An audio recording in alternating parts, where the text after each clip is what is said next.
বরিশালে শীতজনিত রোগে আক্রান্ত রোগীর সংখ্যা বাড়ছে। বরিশাল বিভাগে শীতকালীন বিভিন্ন রোগে আক্রান্ত রোগীর সংখ্যা বাড়ছে।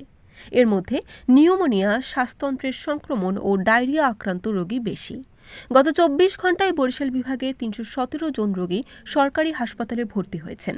বরিশাল বিভাগীয় স্বাস্থ্য দপ্তর জানিয়েছে, শীত বাড়ার সঙ্গে সঙ্গে নিউমোনিয়া, শ্বাসতন্ত্রের সংক্রমণ ও ডায়রিয়া আক্রান্ত রোগীর সংখ্যা বাড়ছে। গত ২৪ ঘন্টায় বরিশাল, পটুয়াখালী, ভোলা, পিরোজপুর, বরগুনা ও ঝালকাঠির সরকারি হাসপাতালে ভর্তি হওয়া রোগীদের মধ্যে নিউমোনিয়া ও শ্বাসতন্ত্রের সংক্রমণ রোগে আক্রান্ত হয়ে ভর্তি হয়েছেন ৭৮ জন রোগী। এর মধ্যে সবচেয়ে বেশি ২৭ জন রোগী ভোলা জেলায়, পটুয়াখালীতে ১৭ জন, পিরোজপুর, বরগুনা ও বরিশাল জেলায় ১০ জন এবং ঝালকাঠিতে ৪ জন ভর্তি হয়েছেন। বিভাগের সবচেয়ে বেশি আক্রান্ত হয়েছে ডায়রিয়া রোগী। গত ২৪ ঘন্টায় ডায়রিয়ায় আক্রান্ত হয়েছেন ২৩৯ জন রোগী হাসপাতালে ভর্তি হয়েছে। সবচেয়ে বেশি রোগী ভোলা জেলায় ৮৬ জন, বরিশালে ৫৩, পটুয়াখালীতে ৩৩, পিরোজপুরে ২৯, বরগুনায় ২৪ জন ও ঝালকাঠিতে ১৪ জন ভর্তি হয়েছেন।